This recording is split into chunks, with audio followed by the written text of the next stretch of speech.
Monsieur Éric Dupuis, dites-nous, nous avons appris, hein, selon certaines indiscrétions, que le Conseil national a fait sous fond de tension, je dirais, générationnelle. D'aucuns auraient voulu voir, d'aucuns ont confondu le Conseil national au congrès du parti. Ils ont dit, oh, ils auraient aimé voir une autre personne à la tête de l'ANC. Bon, est-ce que c'est vrai? Est-ce que ça s'est fait sur fond de conflit générationnel? À vrai dire, non. Non. J'ai lu ça sur un journal, mais ce n'est pas une réalité. Il n'y a eu aucune tension lors du Conseil national de l'ANC. Certes, il y a deux personnes issues d'une préfecture qui ont posé la question de rajeunissement de la tête du parti. Mais, curieusement, cela n'a pas été l'objet de débat. Sur près de 200 personnes, il n'y a que 2 personnes qui ont d'une question que cela a été soulevé. Cela n'a pas été repris. Et quand il y a eu le débat général, voilà la réalité. Maintenant, puisque on en a parlé dans un journal, tout au moins, et que vous m'en parlez, je peux vous dire que le renouvellement de la classe politique, c'est-à-dire que quand on vient en politique, c'est une démarche volontaire. C'est nous qui sommes dans un but donné. Et il n'y a pas de discrimination, il n'y a pas de savoir quel âge a telle personne, quel âge a telle personne. Et j'ai pour habitude de dire d'ailleurs qu'en politique, personne n'a un poste. On vous propose à un poste donné parce qu'on sait qu'à un moment donné, vous pouvez apporter au bien commun vos capacités, vos connaissances, votre know-how, et c'est ça qui est le plus important. Quand on fait une lutte contre une dictature militaire comme la nôtre, nous devons nous mettre ensemble, nous battre, quel que soit l'âge des individus, pour que nous puissions obtenir ce que nous voulons, l'alternance politique, et puis après, on discutera des autres problèmes. Aujourd'hui, quel que soit celui qui est à la tête d'une structure, nous devons faire bloc derrière lui pour qu'il réussisse dans sa mission. La réussite dans sa mission est la réussite de tout le parti. Ça, c'est très important à savoir. Et puis, ce que vous ne savez peut-être pas, c'est que le président national, Jean-Pierre Fabre, a un souci permanent de la jeunesse et un souci permanent de la gente féminine. La JNC, la jeunesse de l'ANC, et la DNC, les dames de l'ANC, sont deux structures qui lui tiennent à cœur. Et je peux vous dire, sans me tromper, que l'une des personnes qui rencontre le président national le plus souvent de nous tous, c'est le président de la JNC. Ils se rencontrent quasi quotidiennement. Donc, vous voyez jusqu'à quel point le président national tient à la jeunesse de notre parti.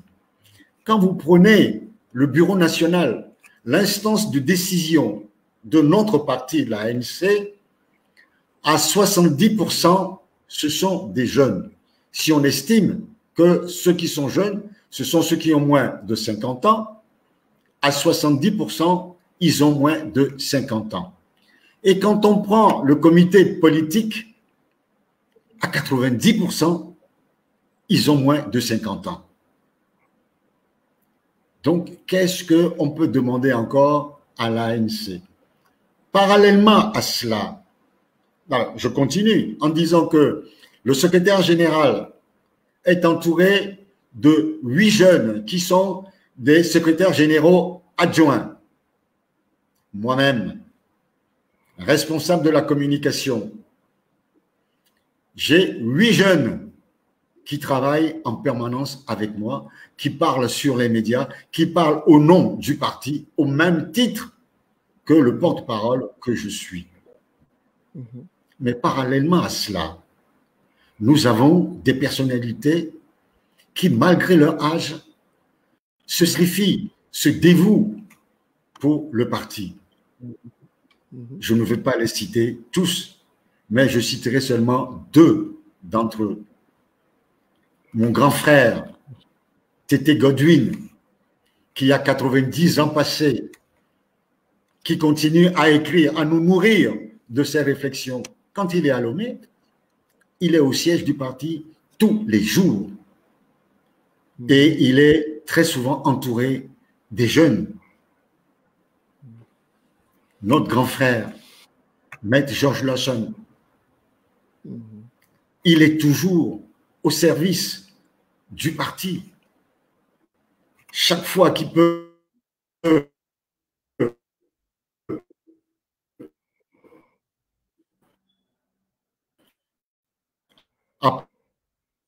apporter ses conseils, chaque fois qu'il peut nous aider, il le fait.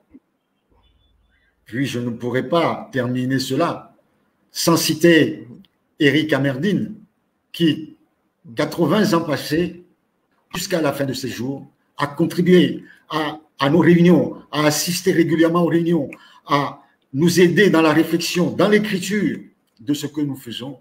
Donc, en conclusion, permettez-moi de vous dire que ce n'est pas une question d'âge, c'est une question de détermination, de volonté, une question d'engagement politique. Vous, chez vous, aux États-Unis, les 2 candidats à la présidentielle de novembre prochain, est-ce qu'ils sont jeunes? Mais vous allez voter pour l'un d'eux. L'avenir de votre pays à l'un d'eux. Donc, en politique, c'est un débat désuet. On ne peut pas parler de renouvellement de la classe politique. On fonctionne un parti politique. Surtout dans nos pays africains et au Togo, où l'engagement que nous avons, le travail que nous faisons, nous ne tirons aucun bénéfice de cela. Personne ne nous paye. C'est de notre poche que nous finançons le parti. C'est de notre poche que nous finançons les activités qui nous sont confiées. Parfois, on se demande comment le président national arrive difficilement à aller glaner auprès de ses relations, de ses amis, quelques sous pour que nous puissions faire tourner la machine, faire vivre les 105 fédérations. 105 fédérations, ça veut dire des milliers de sections et de sous-sections. Les meetings, les déplacements, tout cela a un coût. Et ce sont des investissements personnels, ce sont des relations personnelles, ce sont des démarches personnelles qui permettent de ramener, d'aider le parti, de soutenir le parti.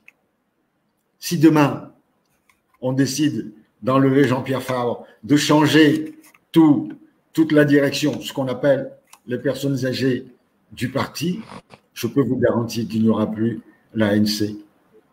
On a vu ce qui s'est passé en France avec le Parti socialiste, les frondeurs. Aujourd'hui, le PS a du mal à se relever.